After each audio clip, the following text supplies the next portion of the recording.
Em diversos estados do país já foram deferidas liminares, decisões judiciais provisórias, proibindo que as operadoras de telefonia móvel bloqueiem a internet quando o usuário atinge aí o limite da franquia contratada. Aqui em Mato Grosso já existe até um projeto de lei que pretende proibir esta prática das operadoras, considerada abusiva e prejudicial ao consumidor. Para a gente falar sobre esse assunto, eu converso ao vivo agora com o deputado estadual Emanuel Pinheiro, que é autor do projeto e é do Partido da República. Bom dia, obrigado pela presença ao vivo. Bom dia, Antônio Carlos. Eu que agradeço a oportunidade. Bom dia a todo telespectador mato-grossense. O que motivou o senhor, com certeza, foi a reclamação de usuários de internet. O que as pessoas falam sobre essa questão do limite do uso da franquia de internet?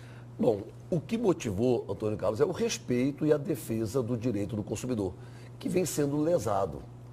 As operadoras, à hora de oferecerem o serviço, aproveitando da situação de pouco conhecimento e até de hipossuficiência dos consumidores, prometem mundos e fundos. E quando vão assinar o contrato, eles alegam que vão fazer uma promoção. Ou seja, quando atingida a franquia, vai haver uma redução na velocidade dos dados da internet.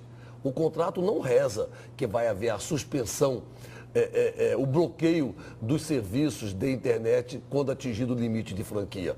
Então isso aí por si só já quebra o princípio da boa-fé e já lesa o consumidor e já está ofendendo o Código de Defesa do Consumidor, que não aceita, não admite práticas abusivas. Pode ser considerado também o marco civil da internet, quando foi feita aquela discussão em nível federal, de que todos nós, população brasileira, teríamos direito ao acesso da internet. Quando você bloqueia esse acesso ou diminui a velocidade, você está excluindo pessoas? Pode ser enquadrado também no marco civil da internet? Pode também, até porque é um avanço e é um direito constitucional à informação, certo? Então, no momento que você estabelece esse contrato, que você assina esse contrato, você tem um direito. Atingiu a franquia. Esse direito, contratualmente, ele pode ser reduzido à velocidade, mas não pode nunca ser bloqueado ou suspenso. E é aí que as operadoras estão desrespeitando o consumidor, estão lesando o consumidor mato-grossense, e nós temos que tomar medidas enérgicas como essa lei, este projeto de lei, que proteja o consumidor mato-grossense desses abusos. Em que fase está essa proposta? Nossa proposta apresentamos agora recentemente, ela está indo para a Comissão de Mérito, que é a Comissão de Defesa do Consumidor e do Contribuinte da Assembleia Legislativa de Mato Grosso, onde vamos ter a discussão no mérito, até ir para a Comissão de Constituição e Justiça, depois de discutida a constitucionalidade e legalidade da matéria. Quero pedir para, com a maior brevidade de tempo possível, pela importância da matéria, ela seja debatida e votada em plenário. Agora, por falar nisso, a lei, se ela for aprovada, ela vai ser estadual. O serviço de telefonia móvel, celular, não é federal? Alguém pode questionar, olha, não tem abrangência no caso de uma lei estadual? Qual que é a explicação, a sua justificativa para isso? Repartição constitucional de competências. O artigo 24 da Constituição da República, no inciso 8, determina que é competência concorrente da União, dos municípios e dos estados legislar sobre tudo aquilo que causa responsabilidade e dano, dentre outros, ao consumidor. Então, este caso é um dano até certo ponto irreparável ao consumidor, que está aí graçando na cara de todo mundo. Então, a Constituição permite que, de forma concorrente, o Estado legisle sobre toda a responsabilidade de dano ao consumidor. É pacífico. O senhor tem participado de comissões parlamentares de inquérito na Assembleia, duas, CPI, que investiga aí sonegação fiscal, renúncia fiscal, e também a das organizações sociais de saúde e os atrasos nos repasses para esse setor aos municípios. Em relação à CPI que investiga a sonegação fiscal, em que momento está nesse momento? Bom, hoje, inclusive, teríamos oitivas com relação à política de incentivos fiscais, certo? E estamos bastante avançados também no que diz respeito a cooperativas e ao regime fiscal. Estamos aí querendo esclarecer toda essa política de benefícios, de incentivos e de regimes especiais que tem o intuito de atrair empresas para Mato Grosso, atrair indústrias para Mato Grosso, para que venham para cá, aqui invistam, gerem emprego e gerem renda, e como no caso do incentivo fiscal, certo? Elas possam ser acompanhadas, monitoradas e cobrados resultados. Ao longo dos anos, Por exemplo, só de incentivo fiscal, mais de 800 empresas receberam incentivo fiscal no nosso estado. É um instrumento importantíssimo de desenvolvimento econômico e social. Entretanto, a contrapartida da empresa ou da indústria, que seria gerar emprego e renda, é que tem que ser medida, é que não está sendo a contento e Mato Grosso pode estar sendo lesado, que nós não vamos admitir, e a CPI está caminhando a passos muito firmes nesse sentido, bem como na fiscalização de cooperativas e de regimes especiais. Cobra-se muito resultados das CPIs, resultados práticos.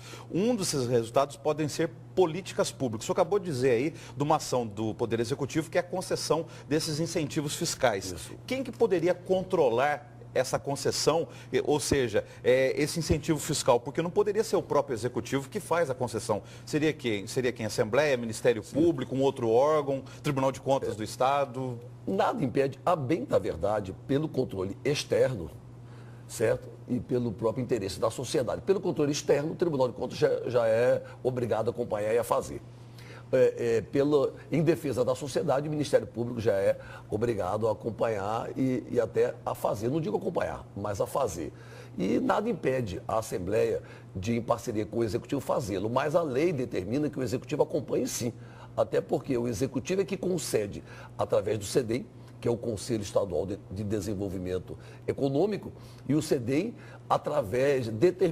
a lei determina que o secretário de Indústria e Comércio, hoje secretário de Desenvolvimento Econômico, acompanhe, monitore, estabeleça, cobre as metas e os resultados que empresas e indústrias beneficiadas, por exemplo, com incentivo fiscal, devam produzir em benefício da sociedade mato-grossense. Então, todos têm a sua cota de responsabilidade nesse processo. Agora, no caso da CPI das OS, qual é o objeto principal? Investigar as administrações via organizações sociais ou os atrasos do governo, do Poder Executivo, no repasse de dinheiro para as prefeituras nesse setor da saúde? Os dois casos, mas principalmente a mola mestra e uma resposta à sociedade com relação ao caos da saúde pública. Não podemos ficar tranquilos nem conformados, Antônio Carlos, com o grau de caos em que se encontra a saúde pública oferecida à população, à maioria esmagadora da população do nosso Estado. Então, temos que dar uma resposta no sentido de humanizar, de respeitar o cidadão que depende da saúde pública para ele e para a sua família. E hoje o que estabelece é o desrespeito, é o atraso, longas filas, mau atendimento, que vem indignando e revoltando a população de uma forma geral. Então, através das OS, que veio para salvar essa situação e não correspondeu, certo? E aos repasses feitos para os municípios, que veio para minimizar essa situação e não está correspondendo, só uma CPI pode dar uma resposta à altura para a sociedade que nos cobra e com razão. Temos que moralizar, temos que humanizar a saúde pública no nosso Estado e avançar nesse quesito e dar uma resposta imediata à população que não aguenta mais tamanho descaso. No caso dessa CPI das OS e do atraso no repasse da saúde, efeito prático dela seriam o quê? Leis? Seriam divulgar para a sociedade o problema? Criar políticas públicas? Quais resultados práticos dessa CPI, deputado? Primeiramente, Antônio Carlos, é levantar, no caso das OS, o porquê de tanta contradição. Por exemplo, a São Camilo em Rondonópolis funciona como um modelo e vem tendo elogios de todos os segmentos da sociedade. Aí você vai por exemplo, Colíder ou Alta Floresta, elas estão altamente deficitárias e revoltando e indignando a população pelo péssimo atendimento. Ora, se a política é uma só, se o critério foi um só, a licitação foi a mesma, por que um peso e duas medidas, né? Como diz o ditado? Então nós vamos mergulhar nessa questão e saber o que difere uma gestão da outra se o governo é um só e a política pública estabelecida até então, por mais que esteja falha, ela é uma só. E da mesma forma os repasses. A lei foi criada para que se estabelecesse um repasse médio para os municípios no sentido de auxiliá-los na humanização e no atendimento à saúde pública do cidadão mato-grossense. Qual é o problema que não está atendendo a contento e Cuiabá e Várzea Grande continua sendo a grande escala de procura no atendimento da saúde pública do interior do Estado? Então, precisamos olhar com muito cuidado a situação e investigá-la. E no princípio da justiça, nós fechando um relatório que venha a resolver a situação e estabelecer uma política pública que humanize a saúde no estado de Mato Grosso. O senhor foi uma das vozes que se levantou contra a questão aí essa dúvida que surgiu nos últimos dias sobre a recomposição salarial para os servidores do Poder Executivo. O que o senhor viu de errado e que está começando a ser corrigido em tempo aí? Não é dúvida, Antônio Carlos. A reposição salarial dos servidores públicos do Estado é uma conquista, é um direito constitucional estabelecido no artigo 37, inciso 10 da Constituição da República, que determina a revisão geral anual do salário dos servidores públicos para compensar a perda inflacionária do ano anterior. No caso, Mato Grosso, para disciplinar, para complementar esse dispositivo da Constituição, aprovou uma lei no governo Blairo Maggi há 10 anos atrás, que diz que o instituto que vai medir essa perda é o INPC, que esse ano de 2014 deu 6,23% de reposição. Então, há 10 anos o governo paga integralmente essa reposição, que é uma forma de recompor a perda do seu poder de compra no salário do servidor. Então, a nossa defesa é que se respeite.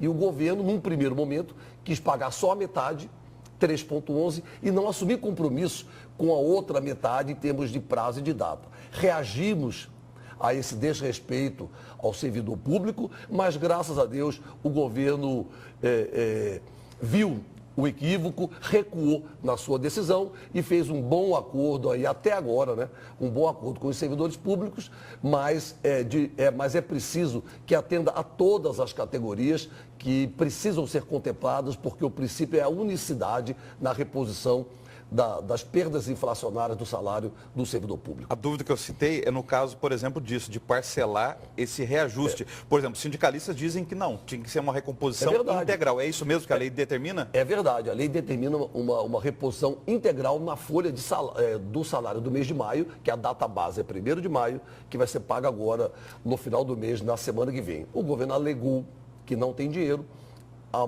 O servidor público, através da maioria dos seus sindicatos filiados ao Fórum Sindical, entenderam e mais uma vez deram um voto de confiança ao governo Pedro Tax, aceitaram a divisão. Então, deu os 3,11, vai ser pago imediato, e até uma proposta muito semelhante à nossa para chegar a um acordo, os 3,11, a outra metade, que seria os 3,11, vai ser pago em novembro, e em janeiro se paga a atualização monetária dessa outra diferença que vai de 1º de maio, que é a data base, até o mês de novembro, quando vai ser pago a outra metade da reposição salarial. Outra questão também que surgiu dúvida era o seguinte, de que esse reajuste poderia comprometer a lei de responsabilidade fiscal, afirmativa do governo. Já os sindicalistas dizem não, que a LRF abre exceção sobre isso. Qual que é o seu entendimento sobre isso? Não só que a LRF abre exceção sobre isso, até porque é um dispositivo constitucional que está acima da LRF, a Constituição da República está acima da LRF, como também na audiência pública do primeiro quadrimestre, que a Secretaria de Fazenda foi à Assembleia, o auditor, o contador-geral do governo, nos apresentou um quadro em que a LRF estava atingindo 46,5% em folha, aliás, que o governo, estava atingindo 46,5% com folha de pagamento. Portanto, havia uma folga que é de 49%, que poderia tranquilamente, que assegura tranquilamente o pagamento dessa conquista. Não é favor. Não é benevolência do governo, não. É conquista assegurada pela Constituição, que é a reposição salarial dos servidores públicos do Estado de Mato Grosso pela perda inflacionária de 2014. E a prática do governo de parcelar a recomposição precisa ser seguida pelos outros poderes ou os demais poderes têm autonomia? Tem autonomia total. O Judiciário vai pagar integralmente. O Ministério Público já mandou uma mensagem para a Assembleia, vai pagar integralmente. Só a Assembleia, que acabou fazendo um acordo com o sindicato, vai pagar em 2 parcelas. Agora, essa política de parcelamento aí precisa ser melhor discutida, mas os poderes e instituições têm autonomia e liberdade para pagar dentro da sua capacidade financeira e orçamentária. Obrigado, deputado, pela presença. Eu que agradeço, Antônio Carlos. Bom dia a todos.